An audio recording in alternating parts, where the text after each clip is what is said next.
Tuhan bersamamu. Dan bersama rohmu. Inilah Injil suci menurut Santo Markus. Dimuliakanlah Tuhan. Sekali peristiwa Yesus tiba kembali di tempat asalnya dan murid-muridnya mengikuti dia. Pada hari Sabat, Yesus mengajar di rumah ibadat. Banyak orang takjub mendengar dia dan berkata, "Dari mana diperolehnya hal-hal itu? Hikmat apakah yang diberikan kepadanya? Bagaimanakah mujizat-mujizat yang demikian dapat diadakan oleh tangannya? Bukankah ia ini tukang kayu, anak Maria, saudara Yakobus, Yoses, Yudas, dan Simon? Bukankah saudara-saudaranya yang perempuan ada di sini bersama kita?" Lalu mereka kecewa dan menolak dia. Yesus pun berkata kepada mereka, "Seorang nabi dihormati di mana-mana, kecuali di tempat asalnya sendiri, di antara kaum keluarganya dan di rumahnya." Yesus tidak dapat mengadakan satu mujizat pun di sana, kecuali menyembuhkan beberapa orang sakit dengan meletakkan tangannya atas mereka. Yesus merasa heran karena mereka tidak percaya. Lalu Yesus berjalan berkeliling dari desa ke desa sambil mengajar. Demikianlah Injil Tuhan. Terpujilah Kristus. Cukuplah kasih karuniaku bagimu, sebab justru dalam kelemahanlah kuasaku menjadi sempurna. Saudara-saudari sekalian yang terkasih dalam Kristus, pagi hari ini saya mau mengajak Anda sekalian untuk merenungkan tema rahmat Tuhan dalam penolakan. Rahmat Tuhan dalam penolakan. Pertama, saya mau mengajak Anda untuk melihat bagaimana Nabi ditolak. Kedua, saya mau mengajak Anda untuk melihat yang namanya duri dalam daging. Dan yang ketiga, saya mau mengajak Anda melihat kasih karunia Tuhan dalam kelemahan kita. Pertama, dalam bacaan Injil kita mendengar bagaimana Yesus mengatakan Nabi ditolak di tempat asalnya.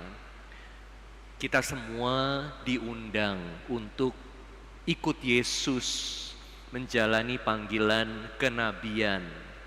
Apa artinya menjalani panggilan kenabian?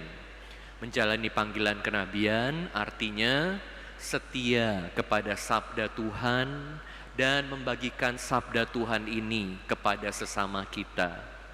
Ini adalah satu panggilan yang sangat indah, karena kita semua artinya itu dipercaya oleh Tuhan untuk bisa mengenal Tuhan, untuk bisa menjalani hidup dengan baik. Mana yang benar diikutin, mana yang salah ditinggalin. Mau gak hidup dalam kebenaran dan menjauhi kesalahan? Harus, karena dengan demikian hidup kita menjadi teratur, hidup kita menjadi tenang, hidup kita menjadi indah. Dan mengikuti sabda Tuhan, mengikuti yang benar dan meninggalkan yang salah, itu nggak boleh setengah-setengah. Harus dilakukan secara sungguh-sungguh. Sehingga hari demi hari kita akan menikmati hasilnya, memetik buahnya. Pribadi kita menjadi pribadi-pribadi yang indah. Ini adalah panggilan kenabian. Dan kalau kita terus-menerus jalankan ini, kita juga dipanggil untuk berbagi kepada sesama, menjadi nabi untuk sesama. Pertanyaannya, gimana kalau kita dipanggil untuk bilang kepada sesama kita, teman kita, sahabat kita, anggota keluarga kita, kamu salah, hidupnya nggak bener. Benerin jalan kamu, benerin hidup kamu. Berani gak bilang begitu? Gak gampang kan? Susah. Tapi ini adalah panggilan kenabian.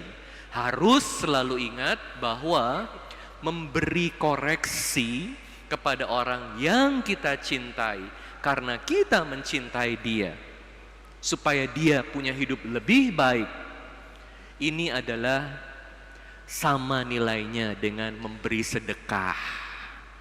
Memberi uang sama memberi nasihat itu sama nilainya. Dan bahkan seringkali lebih susah untuk memberi nasihat. Karena apa? Karena kalau kita memberi nasihat, kita ambil resiko untuk ditolak, dibenci, dimusuhin, disingkirin, ditinggalin sendiri. Makanya panggilan kenabian itu tidak mudah. Seperti yang kita dengar dalam bacaan pertama dan bacaan Injil. Seringkali para nabi itu ditolak. Walaupun mereka itu luar biasa pandangan-pandangannya. Yesus yang mengajar di rumah ibadat, luar biasa ajarannya. Hebat, sangat bijaksana. Tetapi juga ditolak di tempat asalnya. Nah, oleh karena itu kita juga jangan kecil hati kalau dalam menjalankan tugas panggilan kenabian kita mengalami penolakan. Yesus udah bilang dan Yesus sendiri ditolak. Yang lebih susah lagi adalah seperti dikatakan dalam bacaan kedua, ada yang namanya duri dalam daging. Kita udah tahu mana yang benar, mana yang salah. Kita selalu berusaha untuk menjalankan yang benar dan meninggalkan yang salah. Tetapi namanya manusia selalu ada kekurangannya, selalu ada keterbatasannya. Romo, aku udah aktif di lingkungan, udah aktif di wilayah, udah aktif di paroki, udah aktif di kategorial, bahkan sudah membawakan firman Tuhan, udah rajin belajar, dan udah selalu berusaha untuk memperbaiki hidupku. Tetapi Romo, yang namanya kesabaran, ini susah sekali Romo. Kalau aku udah lihat ya, suamiku ini, aduh rasanya udah mau marah aja. Susah Romo untuk jadi sabar. Atau ada yang lain bilang, aduh Romo, aku ini udah aktif di gereja, tapi kalau ketemu teman-teman sekantor udah mulai gosip, aku mulai dengerin deh Romo. Gimana Romo? Dan berbagai kelemahan lainnya. Kurang sabar, kadang-kadang ada rasa iri, ada rasa kurang bersyukur, mau lebih hebat, sombong dari orang lain, dan berbagai kelemahan lainnya.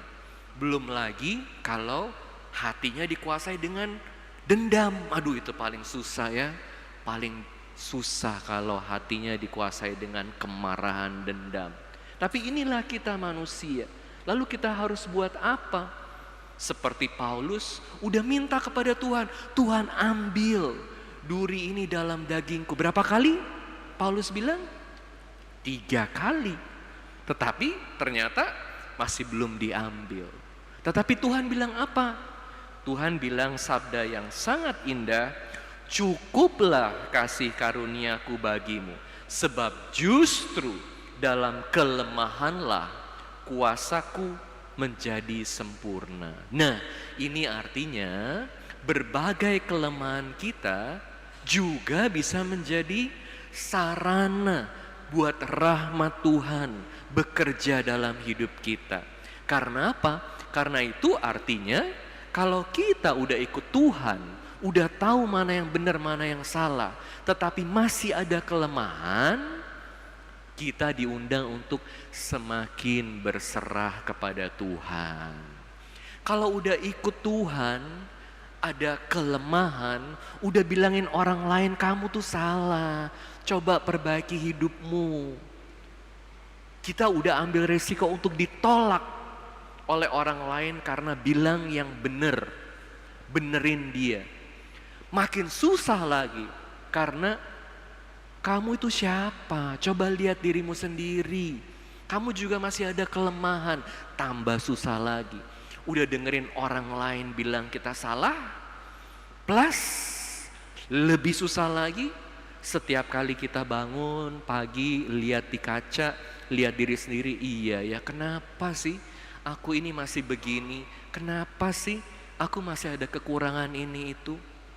Artinya yang menteror kita bukan hanya orang lain. Kalau orang lain menteror kita bisa tutup telinga. Tapi kalau diri sendiri yang menteror, gimana?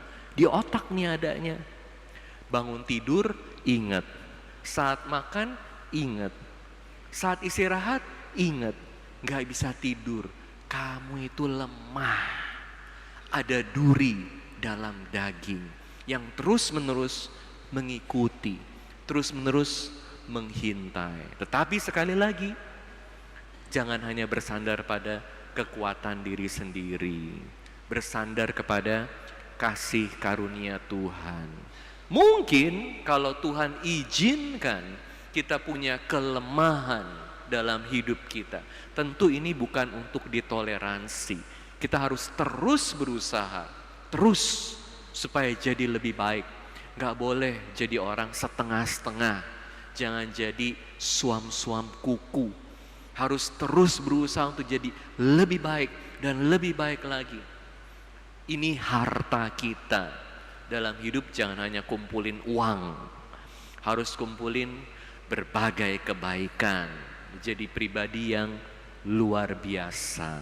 Nah, ketika kita masih punya kelemahan, ini jadi kesempatan untuk kita bisa berserah kepada Tuhan dan jadi lebih rendah hati. Dan ini juga kesempatan untuk mengalami kasih Tuhan. Karena kita jadi sadar, iya ya, Tuhan masih mau pakai kita walaupun kita lemah. Tuhan masih mencintai kita walaupun kita lemah. Aku dipakai Tuhan bukan karena kehebatanku, tetapi karena kasih karunia Tuhan. Nah, semoga dengan demikian kita juga mau terus ikut Tuhan. Sabar dengan diri kita. Karena apa? Karena Tuhan belum selesai membentuk kita. Justru di dalam kelemahan, kasih karunia Tuhan buat kita menjadi sangat nyata. Jangan putus asa untuk menjawab panggilan kenabian dari Tuhan buat kita semua. Semoga hari demi hari kita terus hidup dalam kebenaran, menjauhi kebohongan dan yang tidak benar, dan terus ikut Tuhan dengan berbagi kepada sesama kita sehingga bisa sama-sama ikut Tuhan Yesus dengan setia. Amin.